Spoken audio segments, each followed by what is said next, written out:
باقی کچھ نہیں ہے. باہر جائیں گے امام یہ رسول ان کے یہ گارنٹی دے رہے ہیں کہ قیامت کے دن اس کا حشر میرے ساتھ ہوگا. اتنا بڑا رتبہ. کیا کرنا چاہیے تھا؟ ہر ایک کو اٹھ جانا چاہیے تھا. ہر کوئی کہتا میں انا یا رسول اللہ انا یا رسول اللہ. وہاں پر جھگڑا اس بات کا ہونا چاہیے تھا کہ کون جائے گا. یہاں حذیفہ فرما رہے ہیں کہ فما قام منا انسان، ایک بھی انسان اٹھا نہیں. قال فسکتو، پھر کہتے ہیں کہ سکوت طاری ہو گیا، خاموشی چھا گئی، سارے کے سارے سر جھکا کر بیٹھے ہوئے خاموش. فسکتو ثم عاد، حضور نے پھر دہرایا. کیا دہرایا؟ کہ ہے کوئی جو جائے دشمن کی خبر لے کر آئے کہ قیامت کے دن وہ میرے ساتھ محشور ہو، اللہ اسے میرے ساتھ محشور کرنے والا ہے. اتنا عظیم رتبہ جو سرکار دو عالم کے ساتھ محشور ہونے والا ہے، وہ حبیب خدا کے ساتھ محشور ہونے والا ہے. کوئی ہے؟ دوسری مرتبہ دہرایا. فسکتو، پھر سناٹا ہی سناٹا، خاموشی ہی خاموشی، کوئی اٹھنے کے لیے تیار نہیں. اب میں یہ در منصور ہے، یہ اہل سنت کی معتبر ترین تفسیر ہے، اور وہ بھی آیات الہیہ کی تفسیر ہے. کوئی قصہ کہانی نہیں سنا رہا ہوں، میں کوئی تاریخ کی کتاب سے نہیں پڑھ رہا ہوں، قرآن کی تفسیر سے آپ کی خدمت میں اس حدیث کو پیش کر رہا ہوں. پھر اس کے بعد سکتو فسکتو ثم قال، اب اس کے بعد حضور نے پہلے تو اوورال سب کے لیے کہا، اب اس کے بعد حضور نے نام بے نام کہا. پہلا نام جو حضور نے لیا، عجیب و غریب حدیث ہے، اس کو سن لیجئے گا. پھر مجھے معاف کیجئے گا، میرے جتنے بھی اہل سنت کے بھائی بہن ہیں، مجھے معاف کیجئے گا کہ میں نہ اہل تشیع کی کسی کتاب سے پڑھ رہا ہوں، نہ شیعہ کسی حدیث کو آپ کے خدمت میں پیش کر رہا ہوں. میں اہل سنت کی معتبر ترین تفسیر سے اور اس طرح کی دیگر تفاسیر میں بھی اس طرح کی بہت ساری باتیں آئی ہیں، میں صرف اس لیے لا کر یہ پیش کر رہا ہوں تاکہ کوئی اندھی تقلید میں ابھی تک مبتلا نہ ہو. یہ جو آنکھوں پر بنی ہوئی پٹیاں ہیں نا، اب زیادہ دیر تک آنکھوں پر نہ رہے اور آپ کو اندھیرے میں نہ رکھا جائے.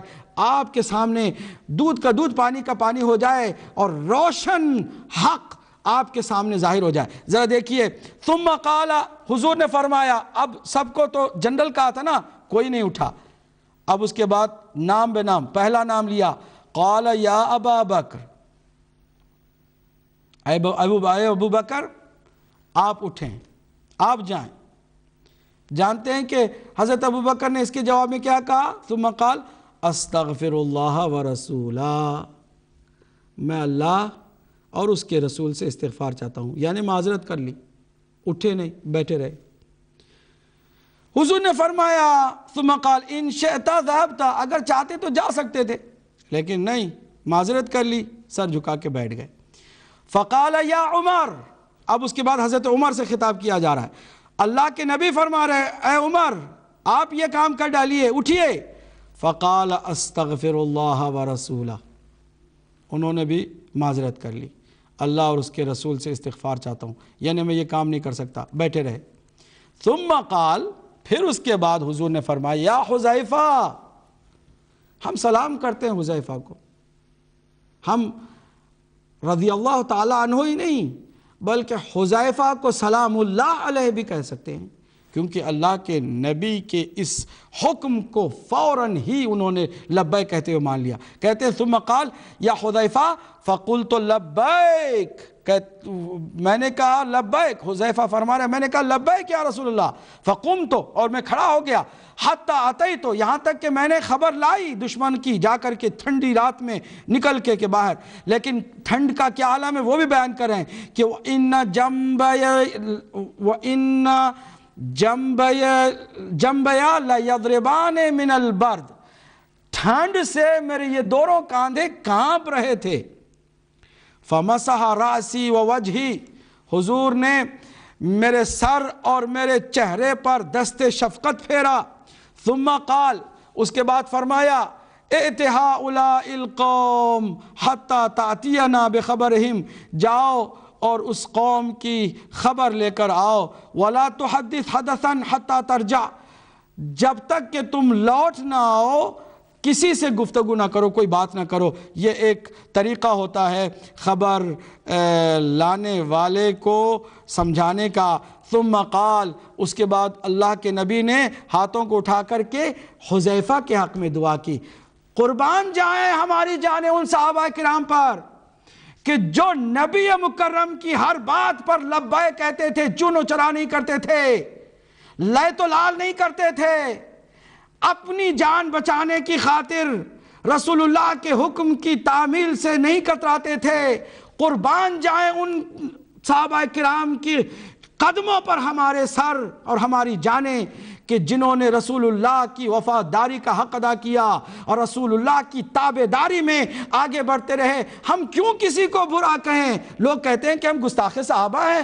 کیسے ممکن ہے کہ جو رسول اللہ کی شان میں گستاخی کرے اس کو ہم بالکل نظر انداز کر دیں؟ اس کو بھی ہم یہی کہیں رضی اللہ تعالیٰ عنہ، اور حذیفہ کے جیسے بہادر صحابی کے لیے بھی ہم کہیں رضی اللہ تعالیٰ عنہ۔ کچھ تو فرق ہونا چاہیے کہ نہیں ہونا چاہیے؟ قرآن کی روح سے میں بات کر رہا ہوں اور تفسیر قرآن سے گفتگو کر رہا ہوں۔ اب اس کو دیکھیے کہ حضور نے دعا کی حضرت حذیفہ کے لیے، قال اللہم احفظہ، اے پروردگار اس کی حفاظت کر، من بین یدیہ ومن خلفہ وعن یمینہ وعن شمالہ ومن فوقہ ومن تحتہ حتی یرجع، یہاں تک کہ وہ لوٹ کر آ جائے۔ اے اللہ اس کو اس کے آگے سے بھی حفاظت کر، اس کے پیچھے سے بھی، اس کے اوپر سے بھی، شمال سے بھی، جنوب سے بھی، اور ہر طرح سے اس کی حفاظت فرما تاکہ وہ صحیح سلامت لوٹ کر آ جائے۔ چنانچہ وہ گئے بھی، لوٹ کر بھی آ گئے۔ دلچسپ بات یہ ہے کہ اس میں مولا علی کو اللہ کے نبی نے کیوں نہیں حکم دیا؟ اس لیے کہ رات کا یہ کام بہت آسان تھا، دوسرے بھی کر سکتے تھے، لیکن جو دن میں جنگ احزاب کے کام اللہ چاہتے تھے، اللہ کے نبی چاہتے تھے علی سے لینا، وہ صرف علی ہی کر سکتے تھے، کوئی اور نہیں کر سکا ہے۔